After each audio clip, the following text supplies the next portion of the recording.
السلام عليكم ورحمة الله وبركاته. أهلا بكم في فيديو جديد وفيديو جميل. والفيديو بتاعنا النهاردة فيديو فاخر من الآخر. الفيديو بتاعنا النهاردة عن الجيش المصري. الجيش المصري يا جماعة اللي الكل دلوقتي بيعمل له ألف حساب وحساب، وهنشوف طبعا يعني بص قلق وخوف إسرائيل من تواجد الجيش المصري في سيناء. بيقولوا كلام كتير جدا، والقنوات العالمية والقنوات العربية بيتكلموا كلام كبير جدا عن قلقهم يا جماعة وتواجد الجيش المصري في سيناء بقوة. لكن تعالوا بينا مع بعض على طول نخش نشوف الناس دي بتقول إيه والناس دي خايفة إزاي.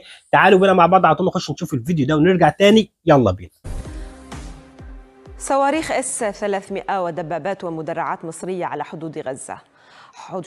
حشود وصفتها وسائل إعلام إسرائيلية بغير مسبوقة منذ توقيع اتفاقية كامب ديفيد. هذه التحركات كشفتها وسائل إعلام إسرائيلية مستندة إلى صور أقمار صناعية رصدت الحدود، وقالت إنها توحي بأن المكان يبدو وكأن حربا على وشك أن تندلع. حشود بحسب محللين إسرائيليين مثيرة للمخاوف وغير عادية، معتبرين أنها تعكس استعدادا عسكريا غير عاديا أيضا من جانب القاهرة. كما تم رصد تطورات غير عادية في عدد من المطارات والموانئ في سيناء، شملت توسعة ممرات الإقلاع والهبوط في المطارات، إضافة إلى تحسين أرصفة الموانئ وفق التقارير الإسرائيلية.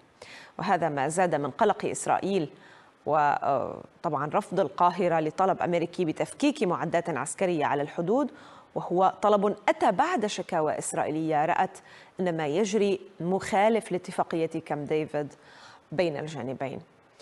هذا التطور دفع الإعلام الإسرائيلي إلى البدء بمقارنة بين قوة الجيشين المصري والإسرائيلي خوفا من مواجهة قريبة.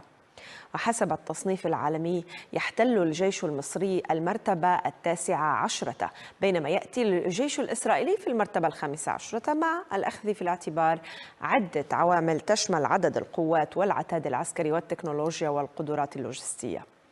مصر بدورها أكدت أن هذه الخطوات تأتي في إطار تأمين حدودها وحماية أمنها القومي، وأنها ستواصل اتخاذ ما تراه مناسبا من إجراءات خلال الأيام المقبلة.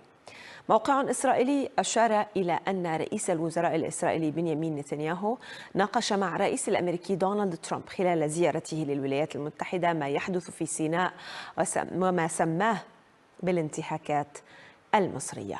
من القاهرة معنا رئيس أركان الحرب الكيميائية الأسبق وعضو المجلس المصري للشؤون الخارجية والخبير العسكري والاستراتيجي اللواء أركان حرب الدكتور محمد الشهاوي.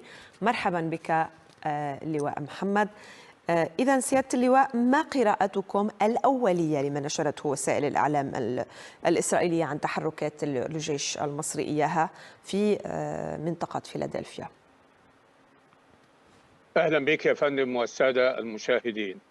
أعتقد أن كل هذه المزاعم التي تطلقها أو يطلقها جيش الاحتلال الإسرائيلي ده بيصب في قلق إسرائيل من تنامي القدرة العسكرية المصرية من خلال تنويع مصادر أسلحة من الشرق، من الغرب، من الولايات المتحدة الأمريكية، من روسيا، من الصين، من كوريا الجنوبية، من كل الدول، من ألمانيا. وبالتالي القوات المسلحة والجيش المصري هو رقم على مستوى العالم. يعني في التقرير بنقول أنه في المرتبة 19، عفوا هو في المرتبة 12 على مستوى العالم طبقا لتقرير جلوبال فاير باور، وقواتنا البحرية في المرتبة 6 على مستوى العالم. أما القوات الخاصة المصرية فهي في المرتبة الأولى قبل الولايات المتحدة الأمريكية وقبل روسيا. وأعتقد أن تنويع مصادر التسليح وتعزيز القدرة العسكرية هو الذي يجعل جيش الاحتلال الإسرائيلي بيفزع من هذه القوة، وعايز أقول أن هذه القوة هي قوة دفاعية. نحن لا نعتدي على أي دولة، ولكن نؤمن الأمن القومي المصري والأمن القومي العربي، ونحمي حدودنا، وخاصة في ظل هذا الاضطراب اللي احنا بيسود العالم الآن. إذن الرسائل تقتصر على الرسالة، يعني الخطوة عسكرية دفاعية فقط. هي دفاع. هو الجيش المصري هو عنده قوة الحكمة وحكمة القوة. هو جيش قوي ولكنه لا يعتدي، ولكنه يحافظ على حدوده. وأعتقد أن الجيش الإسرائيلي يعني لا يفكر في عملية المواجهة مع الجيش المصري، لأنه سيحدث كما حدث في حرب أكتوبر 73. هذه الحرب التي هدمت نظرية الأمن الإسرائيلي وكسرت ذراع إسرائيل الطولة وهزمت الجيش الذي كان يدعي أنه لا يهزم. ولكن يعني كل هذه المزاعم هي تدخل في عدد من النقاط. النقطة الأولى هو الخوف من القوة العسكرية المصرية وتناميها. الخطوة الثانية هو الاختراقات التي يقوم بها جيش الاحتلال الإسرائيلي في محور فيلادلفي أو محور صلاح الدين.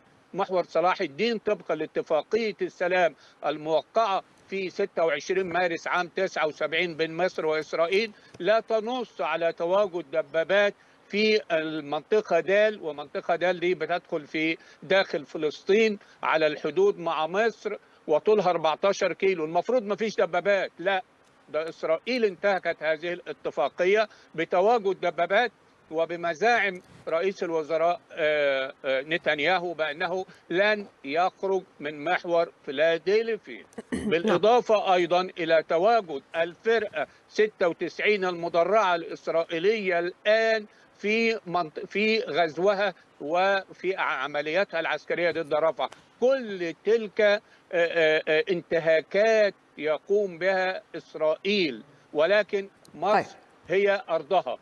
سينا دي اللي مساحتها 60,000 كيلو متر مربع هي أرضنا، نعمل بها من التجهيزات العسكرية والتحصينات وكل أيضا هذه مناسبة للحديث عن ما تراه مصر اليوم، نشر منظومة S-300 في المنطقة، يعني وكأن مصر ترى أنه في ضرورة لتحصين مجالها الجوي أيضا من تهديدات جديدة. أيضا تحدثت التقارير كما قلنا عن توسعات في المطارات، تحسين أرصفة الموانئ في سيناء، تجهيز يعني نوع من تجهيز بنية عسكرية ربما قد تساعد في تحرك عسكري. هذا ما يقوله الطرف الإسرائيلي.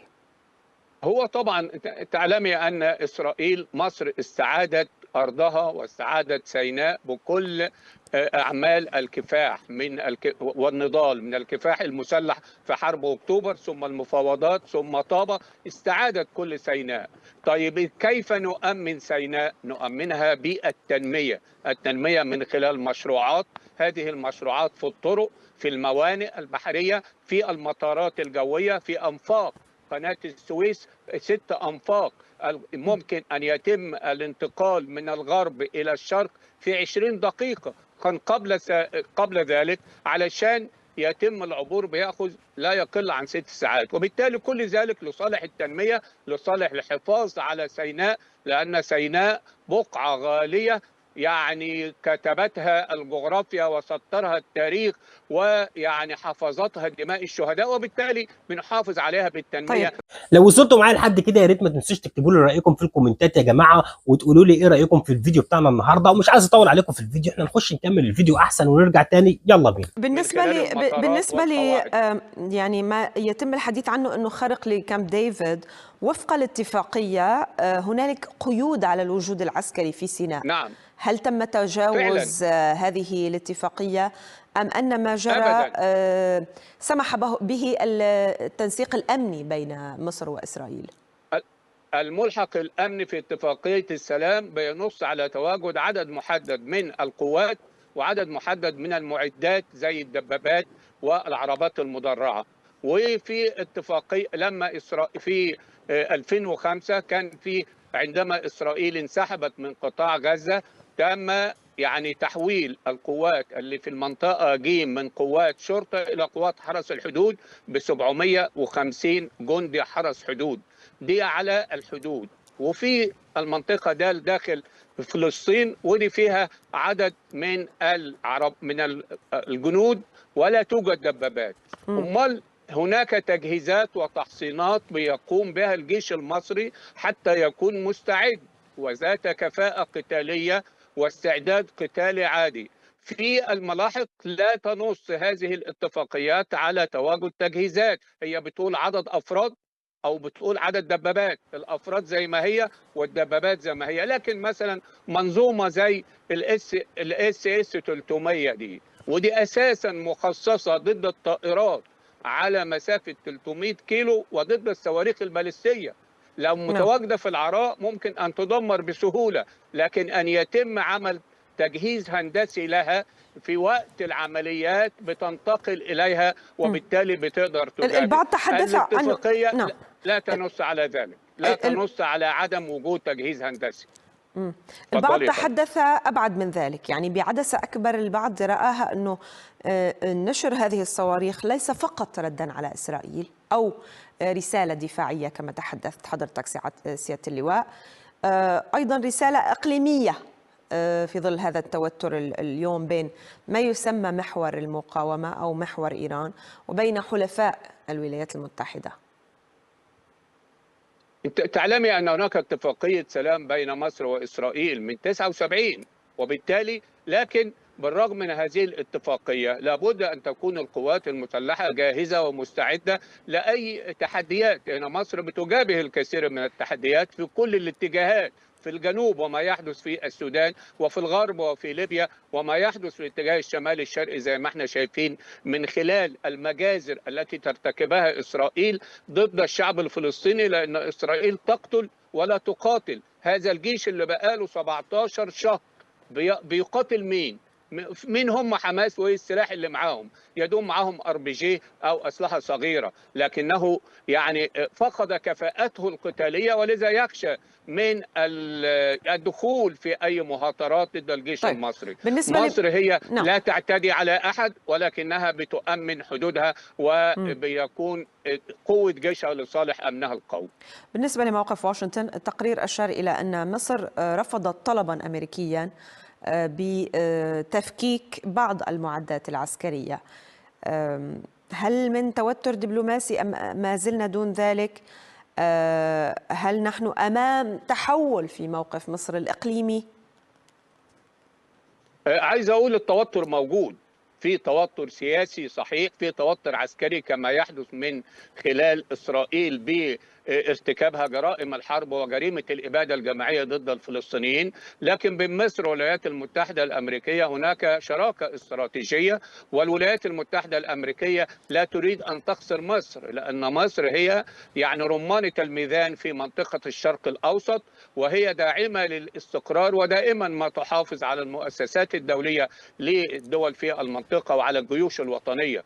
أمريكا لن تخسر مصر أبدا، ولكنها عندما قالت بأنها سوف تهجر الفلسطينيين إلى كل من الأردن ومصر، وكان رأي الرئيس عبد الفتاح السيسي حازما وقويا بأنه لا تهجير للفلسطينيين، لأن ذلك يمس بالأمن القومي المصري. وإحنا شفنا الرئيس الأمريكي بعد ذلك يعني زي ما يقول رجع في هذا الكلام. ولكن في زيارة نتنياهو أمس وهو يقول أنه هناك دول تريد أن تستقبل الفلسطينيين، وأنا بقول وبأكد أن عملية تهجير الفلسطينيين يا إما طوعي أو قسريا ده بيعتبر تصفية للقضية الفلسطينية، ومصر مع الشعب الفلسطيني قلبا وقالبا. وأعتقد كل الدول العربية بتعمل على خفض التصعيد وعلى وقف إطلاق النار وعلى أن يكون هناك حل سياسي ودبلوماسي.